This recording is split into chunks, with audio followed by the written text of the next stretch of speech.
One of these movies has an ending that will stay in your head for years. Another is the most stressful 70 minutes ever put on film. Every single one is a masterpiece, and almost nobody has seen them. Bernard Rose made Candyman in 1992, and that's what most people know him for.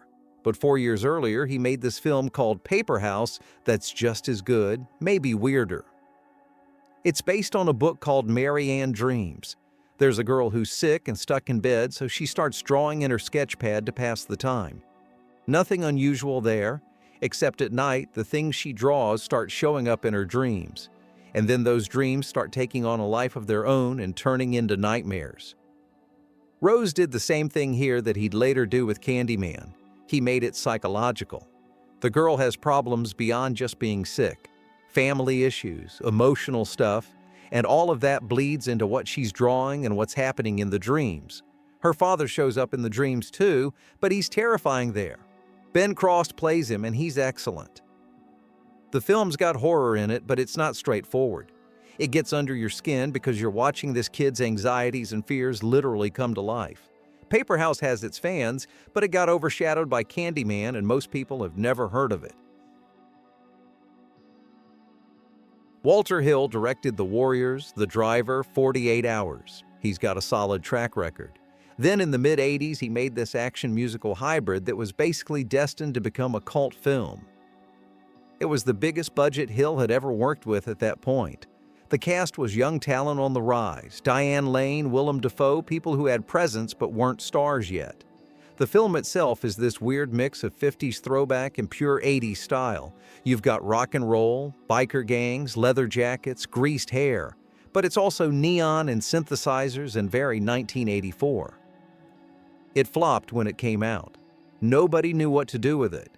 Then it found a second life on video, and over the years people started re-evaluating it.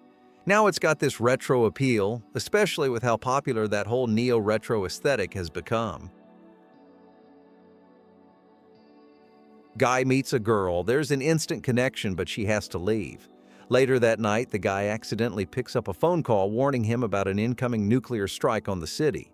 So he spends the rest of the night trying to find this girl he just met, knowing that they might have an hour or two before everything ends.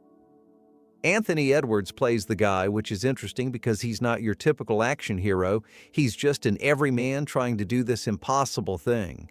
The whole film takes place over one night in Los Angeles, so there's this immediacy to everything. Once word starts getting out about the nuclear threat, obstacles start piling up and everything gets more desperate. They made this on a very modest budget, so it wasn't a big gamble for the studio, but it still didn't make money when it came out. Too few people have seen Miracle Mile, which is a shame because it's genuinely great. It's got this fantastic Tangerine Dream score, and it captures this very specific late-night LA atmosphere. William Friedkin made The Exorcist and The French Connection in the 70s. By the mid-'80s, he was still living off those hits, but he'd had a string of flops that damaged his reputation. Sorcerer bombed, Cruising bombed. So when he made To Live and Die in LA in 1985, nobody was expecting much. William Peterson stars as some cop on the edge. He's hunting a counterfeiter played by Willem Dafoe, who's absolutely brilliant as a psychotic villain. The film is pure 80s excess. Friedkin just goes wild with style. The action's great, the soundtrack is Wang Chung, the hair and costumes are gloriously awful in that very specific 80s way. He's exercising creative freedom without any restraint, and you can feel it in every scene. In retrospect, some of those earlier Friedkin flops like Sorcerer have been re-evaluated as exceptional work.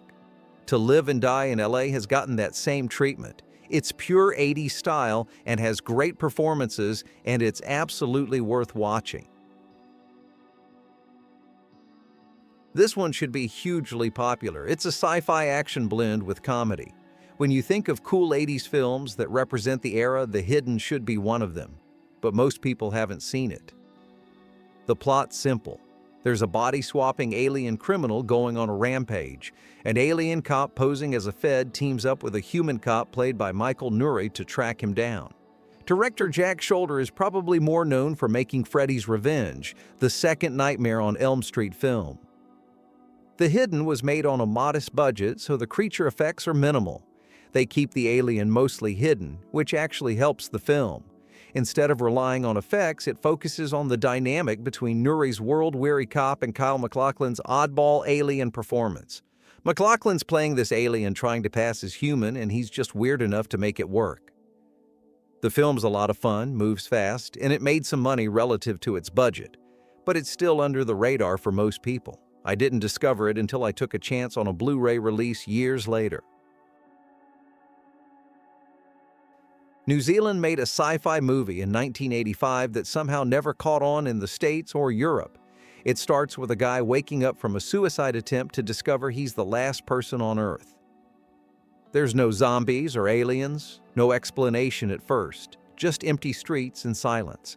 Then time starts doing strange things, skipping, looping, breaking down. Eventually he finds two other survivors, and the three of them have to figure out what happened and if there's any way to fix it. The quiet Earth is quiet, like the title says. If you're expecting I Am Legend with constant action and monsters, this isn't that. It's slower, more thoughtful, with these really striking images that stick with you.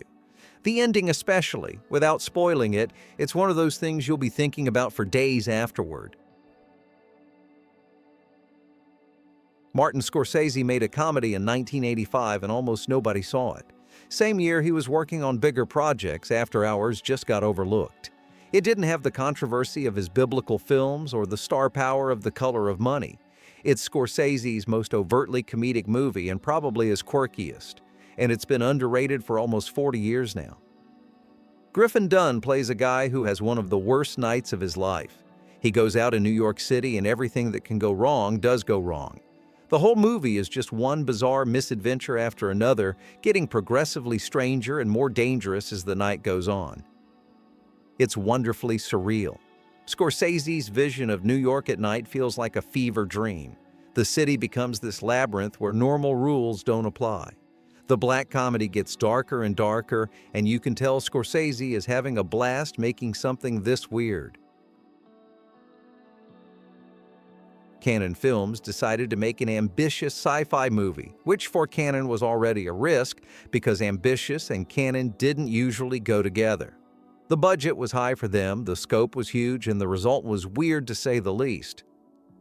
Lifeforce is definitely trashy, it's corny, it's terrible in places, but it's also oddly excellent in other places. It's cheap and sloppy, but also grandiose and expertly made. Only Cannon could have pulled off something this contradictory. The space sequences look genuinely great except for the moments where they clearly ran out of money and had to cut corners. The effects are impressive, the action is massive, and the score is superb. It's so strange that it loops back around to being charming, bad good at its finest. And the film became somewhat legendary because the leading lady, Matilda May, spends almost the entire movie completely naked.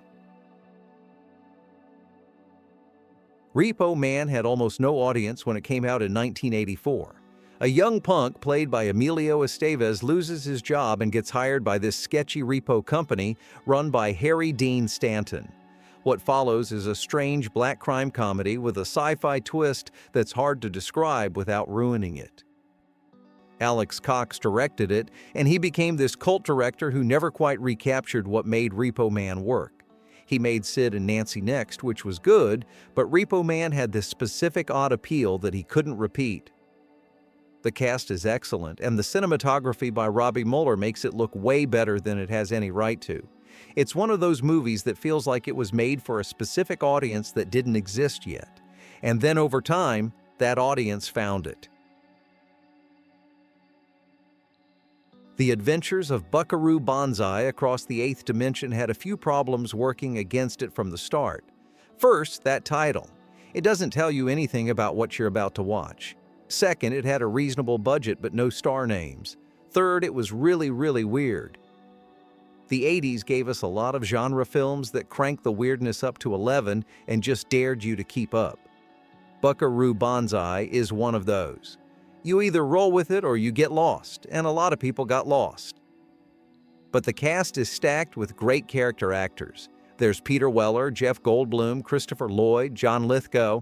They're all giving these quirky performances and clearly having fun. The movie has this affable sense of playfulness that's infectious if you're on its wavelength. At the time, nobody was. It bombed. But eventually it found a cult audience, and that audience loved it enough to spawn novels, comics, and video games back in the 8-bit era.